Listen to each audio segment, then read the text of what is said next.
My name's Ronnie Hobbs. I'm the marketing manager at Gun Media. You're taking a look at Breach and Clear Deadline. This is a spin-off of the original Breach and Clear, not a true sequel. The original Breach and Clear was a hybrid turn-based, so it's part turn-based, part real-time strategy game. You were played as a real special operations forces team. You were eliminating terrorists around the globe. It was a hardcore strategy title meant for hardcore military fans, but it was also built on mobile, so it was somewhat casual. So now these are the same guys from Breach and Clear original, same special operations forces guys. We're not revealing too much about the story, but you are found yourself battling a monstrous parasitic worm that has overtaken a city for a reason which we haven't discussed yet.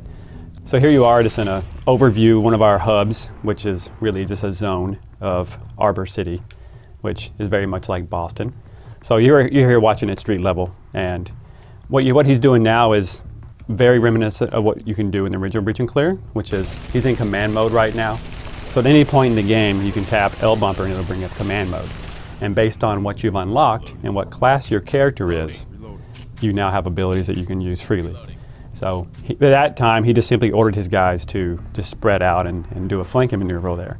Here, as you can see, he stumbled upon a horde, and it looks pretty vicious, and we have some blackness back there, so you can't really tell what he's in store for, but he's sending one guy to lay a mine right here in this funnel position while he sends the rest guys to cover, which was a huge part of the original Breach and Clear. So that's just going to play out here for a second. Right now, time is almost stopped. It's very, very slowly moving right now, so you're pretty safe. Believe it or not, our fans were constantly asking for zombies, and you wouldn't think that they would, but apparently people don't get tired of zombies. You know, even in this day and age, there's been a million zombie games, but people still are infatuated with that. So ours are actually monsters as opposed to zombies, because we did a lot of research on. We saw a video of a parasitic worm that, I'm sure you may have seen this video, I don't know, it overtakes this praying mantis. It's the scariest thing we've ever seen, literally, because it really exists.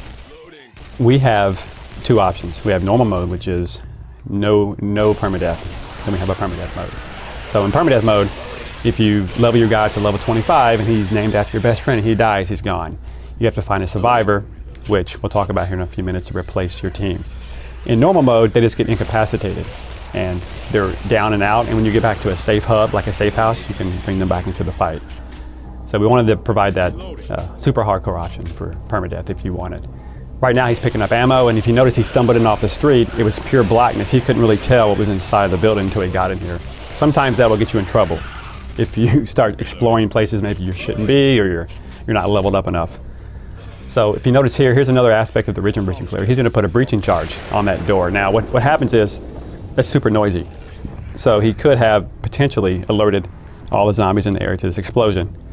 So what he's going to do now, which is another cool part of command mode, is he's going to split the team up. He's going to send two guys in here to explore potential loot items in here, while he sends two guys back to the first room to guard the doorway.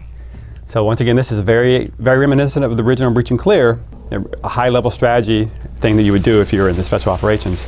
But it just makes sense in this game as well. You know, it's something you would really do in real life if this had happened.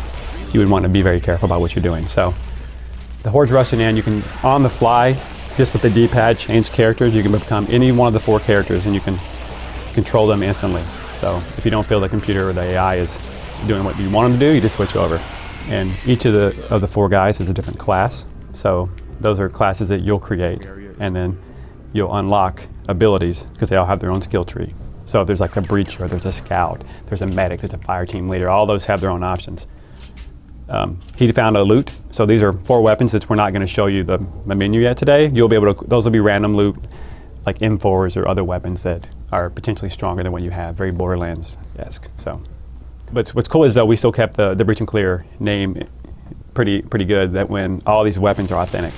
Now you will stumble upon like the occasional shotgun or something that is like a hunting shotgun, like which was really what you would find in real life if some guy had it in his house, if this situation actually occurred. So there's a couple casual guns there mixed in with our hardcore military ones. You also have melee items, so it's not as crazy as Dead Island or Dead Rising. So it's not like a chainsaw and a paddle, but yet it's more, you know, machetes and axes that you would find laying around. That helps you take the stealth approach. We had talked about command mode being very available all the time and only available sometimes. But right now we're right in the middle. We're trying to balance that gameplay wise. What feels, because right now having it at your disposal all the time really actually makes it more strategic, because you can always do something, whereas if you waste it, you know, you can't do it again. So If you notice right now, he's fighting against humans. These can be anyone who happened to, think the world's ending, which it is. So they grab arms and they set up their own little area here, and they're fighting you, and they don't know who you are. They don't know you're the good guys. So not only are you going to run up on monsters who have different levels of, they evolve basically. You're also battling humans, which is very reminiscent of the original Breach and Clear. So there's a lot of strategy here. So what he did earlier, he used suppression, which is an ability he unlocked on his command wheel. So he suppressed these two guys while he sends his other team members around. So you have to worry about monsters, and then you have to worry about humans as well in our game. So that's the demo, what we have. We've been developing this game for about 2.5 months, so we're really very early on. It's going to be coming to early access this fall, probably August or September. We plan on having a lot of the basic framework there. So a lot of the zones that we're going to have in the final game will be available there, a lot of the classes and a lot of the loot system and the procedural dungeons. And most of the game will be finished, so we're going to use the community to input their ideas and see if we can actually put them inside the game. And the final release date will be determined by how much content we put in early access. So if the community has all these great ideas and everyone loves it, then we have no hard deadline for getting this game out, no pun intended.